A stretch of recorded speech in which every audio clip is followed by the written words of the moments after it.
अस्सलाम वालेकुम सर, कैसे हैं आप? जी वालेकुम सलाम। सर, बांग्लादेश के करंट सिनेरियो को देखते हुए आपका क्या तज्जिया है कि ये फ़कत एक कॉज़ की जद्दोजहद है या इससे बांग्लादेश के नज़रिए को भी कोई नुकसान पहुँचा? देखिए इनिशियली तो जब इस तरह की सिचुएशन क्रिएट होती है तो वो किसी न किसी कॉज को लेकर शुरू होती है,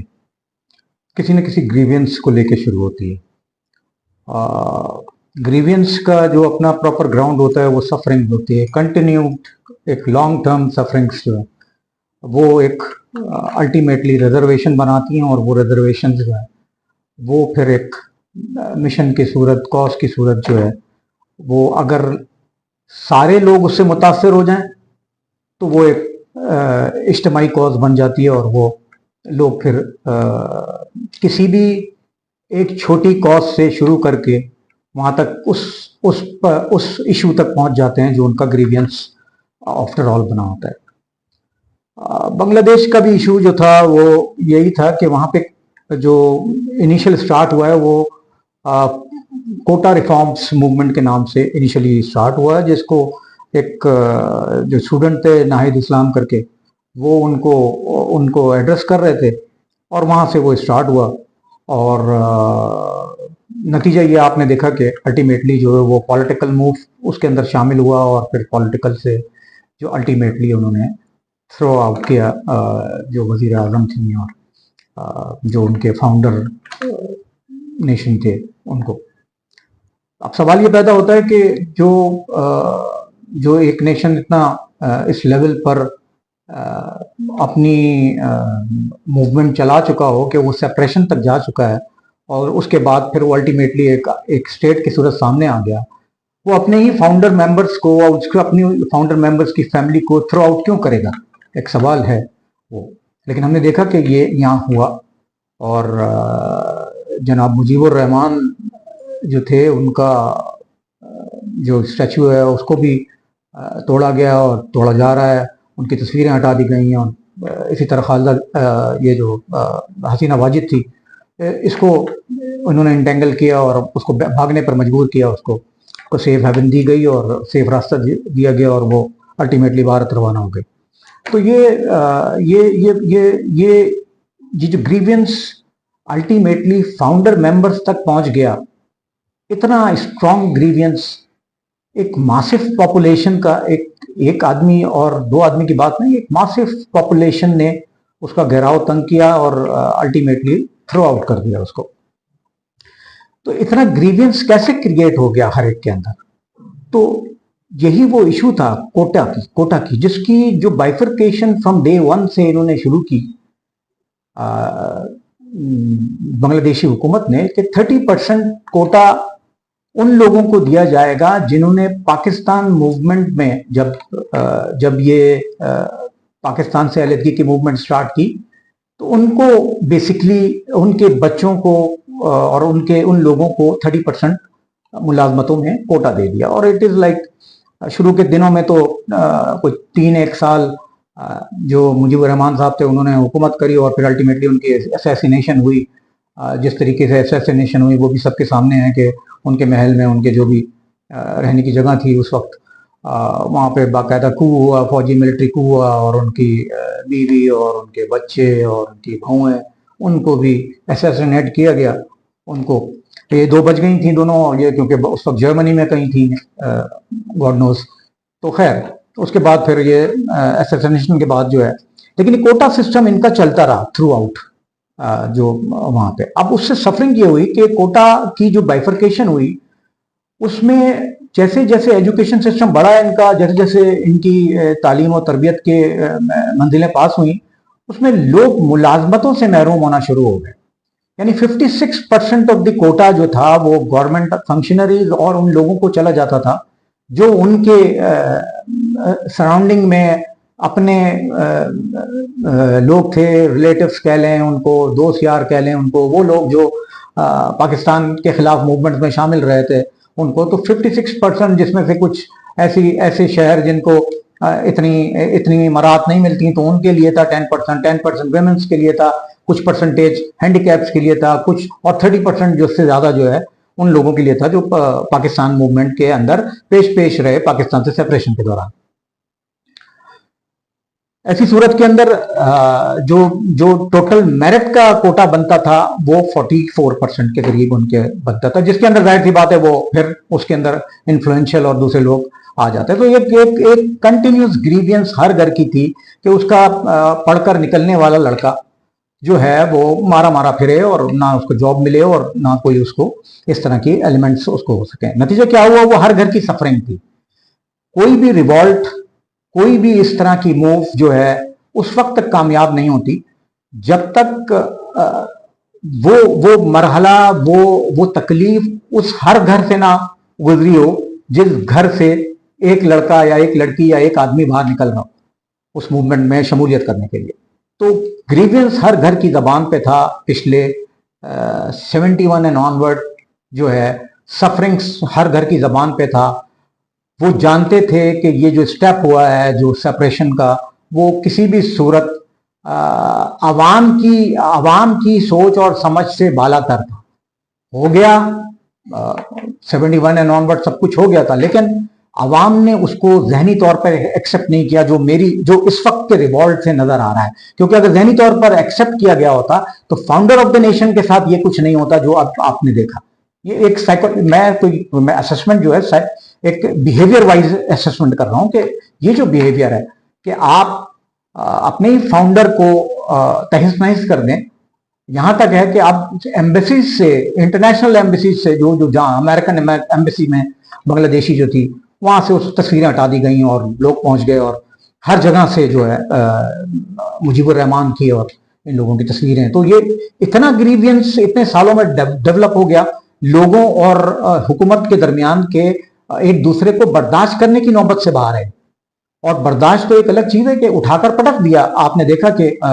स्टैच्यूज से लेके हर चीज को तहस नहस कर दिया उन्होंने। हर उस जगह को उन्होंने डैमेज किया जिस पर इनके नाम और इनके जिसको कहना चाहिए माइलस्टोन्स इन्होंने आवेदा किए थे, हर चीज को उन्होंने डैमेज किया। तो ये डैमेजेस जो इन्होंने हुकूमत के एलिमेंट्स को, जो इस वक्त करंट हुकूमत हसीना वाजिद की थी और उनके जो भी पीछे चलते आ रहे थे, इस डैमेज ने ये एटलीस्ट दिखाया कि नजरिए बांग्लादेश जो है उसको यकीनन इससे नुकसान पहुंचा कि क्या वजह है। फिर आपने सुना है कि उसमें पाकिस्तान जिंदाबाद के नारे और बहुत सारे ऐसे दूसरे नारे भी बहुत लगे। तो इस बात ने इस बात को तो जाहिर किया कि वहां के लोग जो थे इंटरनली पाकिस्तान को नहीं भूल सके, पाकिस्तान को नहीं छोड़ सके, और वो आज भी पाकिस्तान के साथ, आज भी पाकिस्तान को वो मानते हैं और उसके गिरविदा हैं। नतीजा आपने देखा कि उनके तमाम एलिमेंट्स के अंदर जो है ये चीज आवेदा रही कि पाकिस्तानी भाइयों को उन्होंने याद रखा। तो मेरी नजर में नजरिए बांग्लादेश जो है उसको यकीनन नुकसान पहुंचा इस जद्दोजहद में। नुकसान क्या पहुंचा, एक्चुअली ये है कि बिल्ली थैले से बाहर आई। वजह यह है कि 1971 भी जो बांग्लादेश बना वो एक ऑर्केस्ट्रेटेड इंडियन मूव था जिसने एक साजिश के तहत दो लख्त किया इस एलिमेंट को, वरना ये चीज कभी भी नहीं होती। और आज इन 50-55 सालों के बाद जो आप देख रहे हैं उस चीज ने बता दिया कि वो पहला लख्त जो हुआ था, पहला जो टुकड़ा हुआ था, वो आज फिर जो है इस बात को एग्री करता है कि हमें नहीं होना चाहिए था, ये गलत हुआ। तो वो जो साजिश थी वो आज थैले से बाहर आई है आवाम की सूरत, और आवाम ने बतला दिया कि हम डे वन से जो इसके मुखालिफ थे। तो इसका मतलब यही होता है कि आपने उस जमाने में जितने ऑर्केस्ट्रेटेड प्रोग्राम्स, जितने आपने स्ट्रक्चर्ड एलिमेंट्स पाकिस्तान के खिलाफ इस्तेमाल किए, डेरोगेटरी वर्ड्स, डिग्रेडिंग लिटरेचर्स, वो सब फेक एंड फैब्रिकेटेड थे और उससे पाकिस्तान का कोई ताल्लुक नहीं रहा था। चाहे वो कोई कमीशन आपने बनाया, चाहे कोई वो, पाकिस्तान इन तमाम जो fake fabricated malicious malafide instrumental elements जो बांग्लादेश ने इंडिया ने बांग्लादेश के थ्रू या इंडिया ने अपनी फोर्सेस के थ्रू पाकिस्तान पे पेस्ट किए थे, वो that was all fabricated. Thank you very much. Sir, ये जो नाहिद इस्लाम का इस नाम आ रहा है इस कोटा मूवमेंट पे, इनके बारे में आप क्या कहेंगे? नाहिद इस्लाम जो हैं वो बेसिकली तो वो स्टूडेंट ही हैं, और ये कोटा रिफॉर्म मूवमेंट्स के अंदर इनका नाम सर फहरिस्त आता है, और वो इसलिए कि ये इन्होंने स्टैंड लिया स्टूडेंट इस एजिटेशन में, और उसके बाद फिर ये इनके स्टैंड की वजह से हुकूमत इतनी परेशान हुई कि इनको एबडक्ट किया गया, और फिर इनको काफ़ी टॉर्चर किया गया, और फिर टॉर्चर करके जो कहा जाता है कि नियर डेथ इनको फेंक दिया गया, और फिर वो इत्तेफाक की बात है कि वो बच गए, और फिर वो हॉस्पिटल चले गए, और हॉस्पिटल में उनका इलाज हुआ, लेकिन उन्होंने हॉस्पिटल में भी जो जितने लोग एबडक्ट हुए थे वो उनके बारे में पूछते रहे और गश्ते रहे। वो जो एक नॉर्मल तरीक़ेकार होता है ये हुकूमत और उनके दरमियान में पॉलिटिकल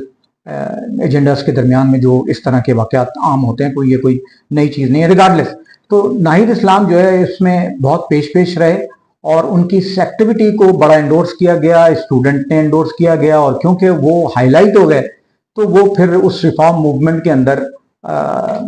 वादे नज़र आने लगे, और उनका नाम जो है वो आज आप जो है एज ए स्टूडेंट लीडर जो है उनको आप देख रहे हैं। सर, ये जो अभी बांग्लादेश की एक्स प्राइम मिनिस्टर थी हसीना वाजिद, तो ये इंडिया गई, अब मुख्तलिफ ममालिक के जो मुख्तलिफ ममालिक जो हैं वो इनको अब असलम नहीं दे रहे हैं, तो आप इसके बारे में क्या कहेंगे? हाँ, ये अभी फिल वक्त तो इंडिया में मुकीम है, और इनको इंडिया ने ही इनको